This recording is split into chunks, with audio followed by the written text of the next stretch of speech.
Hello my dear students, I hope आप लोगों के एग्ज़ाम्स अच्छे जा रहे होंगे। ये वीडियो पर्टिकुलरली बनाया जा रहा है फर्स्ट ईयर स्टूडेंट्स के लिए, फर्स्ट सेमेस्टर वालों के लिए, और जिन स्टूडेंट्स का बैक लगा हुआ है उनके लिए। ठीक है, सो एमसीक्यू बेस्ड क्वेश्चन आ रहे हैं, इस वजह से इस पूरे ओवरऑल वीडियो में हम एमसीक्यूज़ लेंगे और हमारे पास ज़्यादा टाइम नहीं है, तो I will try to cover as much as questions I can take from the different module। ठीक है, सो देख लेते हैं। पहला चैप्टर, पहला मॉड्यूल आप लोगों को पता होगा, जिसमें एसिम्टोट और मैक्सिमा मिनिमा के क्वेश्चंस थे, प्लस बीटा गामा क्वेश्चंस थे, उससे रिलेटेड ये वीडियो है। Let's take the some of the MCQs based on it. Okay, ये ट्राई करेंगे कि डिफरेंशियल इक्वेशन के भी कुछ क्वेश्चंस हमने इस वीडियो में कवर कर लें जो आते हैं। ठीक है, सो पहला क्वेश्चन है, which of the following define an asymptote. ये तो एसिम्टोट की डायरेक्टली डेफिनेशन पूछ दी है कि एसिम्टोट आप लोगों को मैंने बताया था क्या है, कि जब हम दूर देखते हैं, आप लोगों को बताया था मैंने क्लास में, इवन एसिम्टोट का वीडियो इस चैनल पे भी है, जिसमें मैंने आप लोगों को बताया था कि एसिम्टोट क्या होता है। कि जैसे ही हम दूर देखते हैं तो दूर देखकर हमें पता लगता है, क्षितिज में देखते हैं तो हमें ऐसा लगता है कि आसमान और ज़मीन दोनों एक हो रही हैं, लेकिन एक्चुअली में वो एक होती नहीं है। तो वही इसकी डेफिनेशन है, दैट इज़ एसिम्टोट। वो लाइन जो अप्रोच करे इन्फिनिटी, कर्व को इन्फिनिटी पे, ऐसा लगे कि वो कर्व को टच कर रही है। So a line that a curve approaches as it heads towards the infinity. जैसे ही infinity x tends to infinity होता है तो हमें लगता है कि कर्व जो है वो एकदम लाइन को एकदम टच कर रही है। जैसे कि ये वाला कर्व है, सो इसमें ये लाइन ऊपर जा रही है, तो ये वाला जो लाइन है इसको हम कहते हैं एसिम्टोट। सो इसके according this is the option D is correct answer. ठीक है, सो ये क्वेश्चन, कुछ क्वेश्चन लिए गए हैं किसी किसी साइट से। वो साइट के लिंक मैं अभी डिस्क्रिप्शन बॉक्स में दे दूंगा, वहाँ से जाके आप और क्वेश्चन भी देख सकते हो उसके। ठीक है, कुछ क्वेश्चंस यहाँ पर आप देख रहे हो, जैसे इस क्वेश्चन में पूछा है व्हाट आर दी एसिम्टोट्स, इनमें से एसिम्टोट्स कौन कौन से हैं। सो आप लोग को जैसे ही बता रहा हूँ, ये this is one curve, this is another curve. ठीक है, ये इस कर्व को हम जब देखेंगे तो हमें पता लग रहा है कि ये कर्व जैसे जैसे यहाँ इन्फिनिटी पे जा रहा है तो ये वाली लाइन इसको टेंड कर रही है। सो ये जो लाइन है यही एसिम्टोट है, this is one asymptote and this one is another asymptote. So ये एसिम्टोट कौन सा है, ये वाला एसिम्टोट, तो this is x equal to, sorry y equal to 1। So y equal to 1 एक एसिम्टोट तो ये हो गया। दूसरा एसिम्टोट आपको यहाँ पे दिख रहा है x इक्वल टू 2 पे। सो y इक्वल टू 1 और x इक्वल टू 2 ये दोनों एसिम्टोट है, तो कौन सा ऑप्शन इसमें सही होगा, वो x equal to 2 and y equal to 1, option 3। ठीक है, this is the correct answer. Okay, ये नेक्स्ट क्वेश्चन है, इसमें पूछा गया हॉरिजॉन्टल एसिम्टोट। अच्छा, हॉरिजॉन्टल और वर्टिकल एसिम्टोट क्या होते हैं। हॉरिजॉन्टल और वर्टिकल जो एसिम्टोट इस तरीके से हो, इसको ऑब्वियसली बोला जाएगा हॉरिजॉन्टल। ठीक है, हॉरिजॉन्टल एसिम्टोट मतलब कि सिंपल, जो y is equal to something a इस फॉर्म में हो, y इक्वल टू a की फॉर्म में हो, वो हॉरिजॉन्टल। और वर्टिकल एसिम्टोट कौन से होते हैं, ये, क्योंकि वर्टिकल है, लाइन जैसी है, तो वर्टिकल एसिम्टोट हो गया। सो ये वर्टिकल एसिम्टोट की फॉर्म क्या होगी, x इक्वल टू बी, इस फॉर्म की। सो मुझे क्या बताना है यहाँ पे, हॉरिजॉन्टल एसिम्टोट। सो हॉरिजॉन्टल एसिम्टोट मतलब वो y की फॉर्म में होना चाहिए। ठीक है, सो अगर अगर ये वर्टिकल एसिम्टोट बोलता तो आंसर आ जाता x इक्वल टू -1/2। ठीक है, क्योंकि जहाँ पे एफ एक्स की वैल्यू इन्फिनिटी हो रही है, उस x की वैल्यू को मैं कहूँगा एसिम्टोट है वो। तो x इक्वल टू -1/2 ये वर्टिकल एसिम्टोट है, लेकिन क्वेश्चन में पूछा है हॉरिजॉन्टल एसिम्टोट। तो हॉरिजॉन्टल एसिम्टोट के लिए मुझे इसको एफ एक्स की फॉर्म में लिखना पड़ेगा। ठीक है, so let's take this f x as a y. So हमारे पास क्या आएगा बताओ, एक्स को इन टर्म्स ऑफ वाई लिखना है, तो I can write like Y 2x + 1 equal to x-2, और यहाँ पे हम x को इस तरफ ले आएंगे तो ये आ जाएगा 2y - 1 multiply by X equal to -2, और यहाँ पे y होगा, इस y को भी यहाँ ले लेते हैं -y। It implies x equal to -2 - y upon 2y - 1।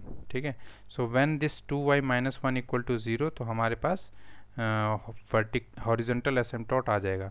तो y इक्वल टू 1/2 पे, बिकॉज 2y-1 को इक्वल टू 0 रखूँगा तो y इज इक्वल टू क्या आ जाएगा 1/2। सो y इक्वल टू 1/2 पे हमारे पास हॉरिजॉन्टल एसिम्पटोट है। आई होप आप लोगों को समझ आ गया होगा ये। सिमिलरली यही एक क्वेश्चन है, what is the equation of horizontal asymptote. यहाँ भी हॉरिजॉन्टल एसिम्पटोट की बात की है, और हॉरिजॉन्टल एसिम्पटोट आपको पता है किस फॉर्म में होता है, y is equal to a की फॉर्म में या y इक्वल टू b की फॉर्म में। सो हमें वर्टिकल एसिम्पटोट नहीं लेना, तो ये वाला तो वर्टिकल एसिम्पटोट है, दिस वन। सो ये तो नहीं लेंगे। y इक्वल टू यहाँ पे कट कर रहा है, this line is actually horizontal asymptote. So ये आपका y इक्वल टू होगा 2 आई गेस। तो y equal to 2 is the correct answer, okay, because यही एक हॉरिजॉन्टल एसिम्पटोट है जो इस कर्व के as this x tends to infinity, this line is approaching closer and closer to the curve, this curve, okay. so horizontal asymptote तो ये होगा। अगर यही क्वेश्चन वर्टिकल asymptote के लिए बोलता तो ये इसका आंसर ये होता जो x इक्वल टू 1 है, ठीक है। x equal to 1 can be the answer of this if they ask about vertical asymptote, ठीक है। सिमिलरली ये एक जैसे ही क्वेश्चन है सारे, आप देख लेना। इसमें भी पूछा है कि व्हाट आर दी एसिम्पटोट, सारे एसिम्पटोट मुझे यहाँ पर बताने हैं, equation of asymptote. So in this given curve, इसमें कौन कौन से जो कर्व हैं वो एसिम्पटोट्स हैं। एसिम्पटोट्स आर सिंपली ए लाइन। सो यहाँ पे आपको 3 लाइन दिख रही हैं। ये वाली जो लाइन है वो आपको दिख रहा है y इज इक्वल टू 1 के लिए, ठीक है। एक लाइन ये है, this line is actually y is equal to 2, and this one is another line which is also asymptote y equal to -2। तो y equal to sorry x equal to this one is here it is x equal to -2 and x equal to 2। So x equal to -2, x equal to 2 and y equal to 1। ये कहीं है क्या इसमें? x equal to 2, this one, this is the correct answer, okay. so I hope एसिम्पटोट के question आप लोगों को clear हो गए होंगे। अब चलते हैं कुछ बीटा गामा के क्वेश्चंस कर लेते हैं, ठीक है। these questions are picked from this link and this link I will share in the description box, नहीं तो कमेंट बॉक्स में ये लिंक दे दूंगा मैं, ठीक है। Now let's see the question based on beta and gamma function.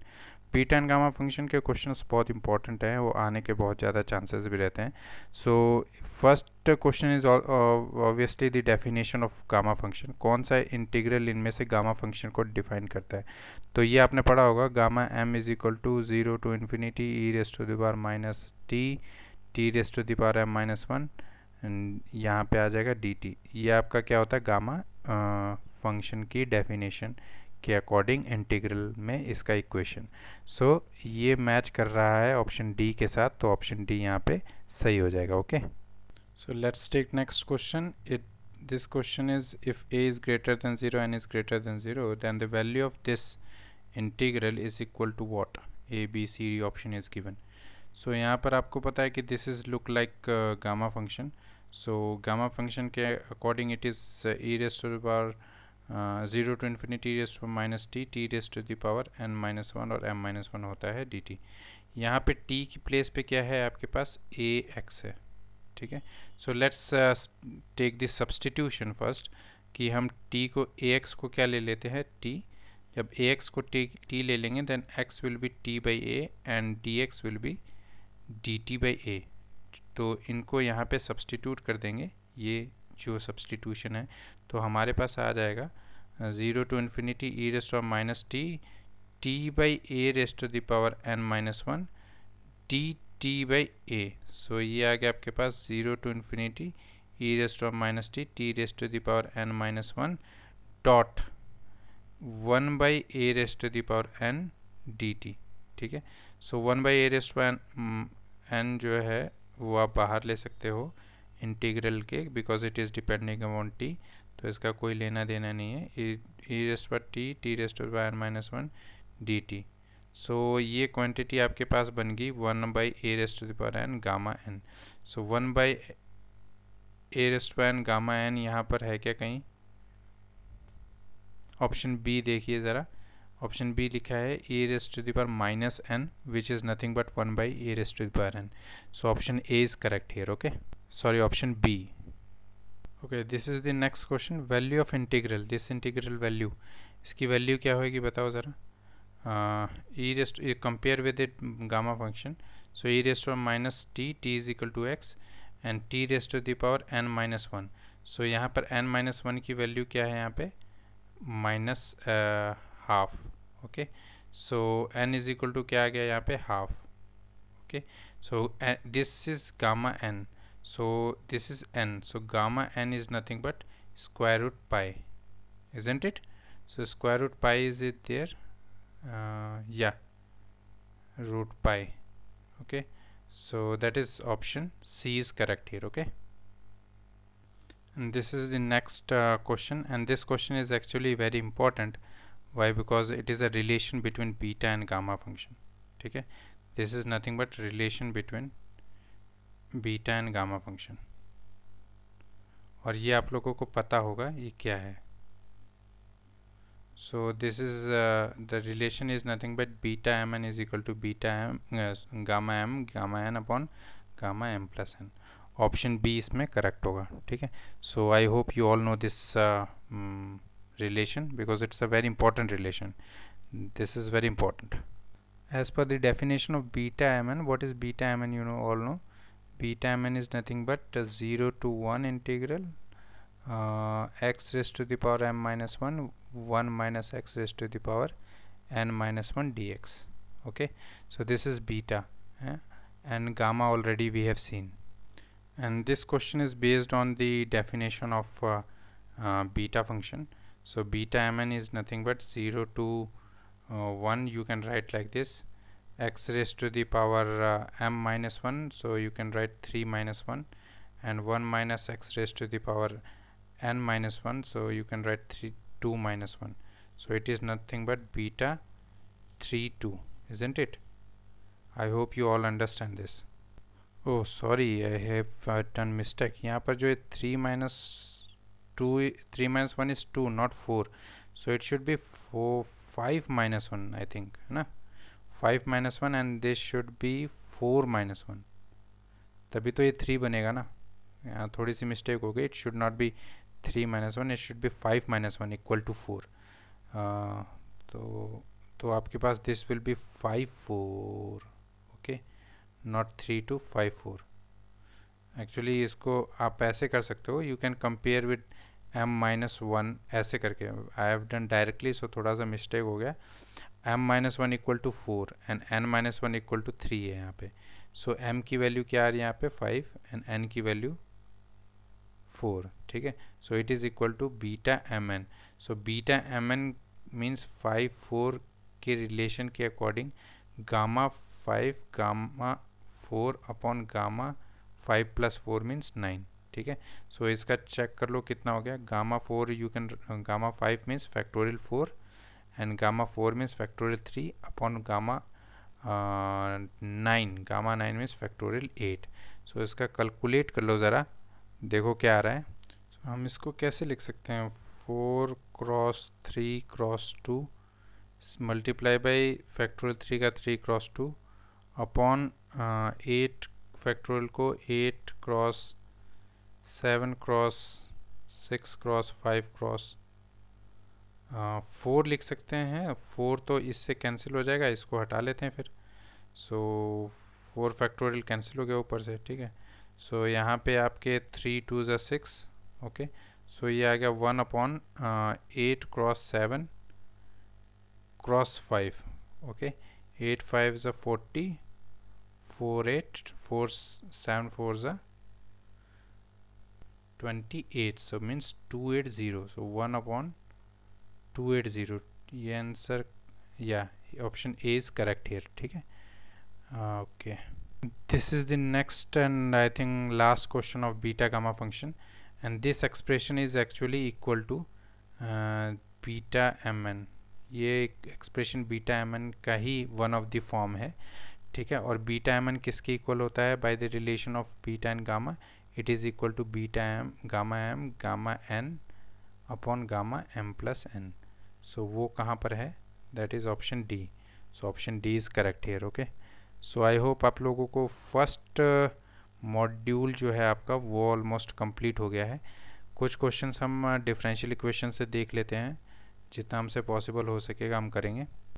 Let's see, ordinate linear differential equation में से कुछ क्वेश्चन देख लेते हैं. इस क्वेश्चन के आने के हमेशा वैसे चांसेस रहते हैं कि define the order and degree of any differential equation. So इस इक्वेशन में डिग्री और ऑर्डर क्या है आप लोगों को पता है. Order means number of times derivative is there, maximum number of time derivative. So यहाँ maximum number of time derivative कौन सा, ये means 4 times it is derivative. So आपका जो ऑर्डर है, order is nothing but 4. But और degree क्या होता है, मैक्सिमम ऑर्डर का जो पावर होता है that is degree. So maximum order इसका पावर जो है वो 1 ही है. सो इसका मतलब fourth degree, fourth order and degree is here 1. Okay, so fourth order degree 1 means option A is correct here. Now you see next question, which of the following is an exact differential equation. So exact differential equation के लिए अगर form क्या होती है, m d x plus n d y equal to zero. Okay, so अगर del M by del y is equal होता है किसके, del N by del x के, तो हम कहेंगे वो एग्जैक्ट होगा. तो इसमें एक एक करके आपको चेक करना है कि del M by del Y किसके इक्वल है, del N by del x के. सो इसमें एम ये है, एन ये है. ओके, सो यहाँ पे del M by del Y करेंगे तो ज़ीरो आएगा, यहाँ del N by del X करेंगे तो वाई आएगा. तो ये तो एग्जैक्ट नहीं है. Similarly here if I will check del N by del y, ये ज़ीरो है. Del N by del x यहाँ पॉजिटिव कुछ क्वांटिटी आएगी. यहाँ पे del M by del y check करेंगे दैट इज़ 2x, और यहाँ del N by del x check करेंगे दैट इज़ 2x. सो यहाँ पे पॉसिबिलिटी है आपके पास. Del M by del y यहाँ चेक करेंगे x square, del N by del X करेंगे zero. So I think option C is correct here. ठीक है, क्योंकि डेल एम क्या है यहाँ पे, M is equal to 2xy and N is equal to 2 plus X square. So del M by del X किया मैंने, वाई किया यहाँ पे तो 2x आया, and del N by del Y करूँगा, सॉरी यहाँ पे भी मिस्टेक हो रहा है. सॉरी नहीं सही है. Del M by del N by del X करेंगे ना कि वाई, वो थोड़ा सा मिस्टेक होगा. एक्स करेंगे तो इट विल बी 2x. ठीक है, so option C is correct. Verbally किया तो सही किया, लिखने में थोड़ा सा ठीक है. तो option C is correct here. Okay, next question आपके पास है कि equation Y square is equal to C X is general solution of, इनमें से किसका सॉल्यूशन है ये. So you can check out Y square is equal to C X है. सो आप इसको ऐसे लिख सकते हो, टू डिफ्रेंशिएट कर दो, 2y Y dash is equal to C. Okay, जब इसको c को यहाँ पे सब्सटीट्यूट करोगे c की वैल्यू, तो आपके पास क्या आ जाएगा, Y square is equal to 2y Y dash X. Correct. So y से y कैंसिल हो सकता है यहाँ पे 1y. सो y equal to 2y dash X means आप ऐसे लिख सकते हो y dash is equal to y by 2x. Isn't it, ऐसे लिख सकते हैं.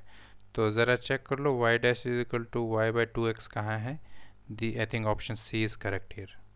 ठीक है, y dash is equal to y by 2x.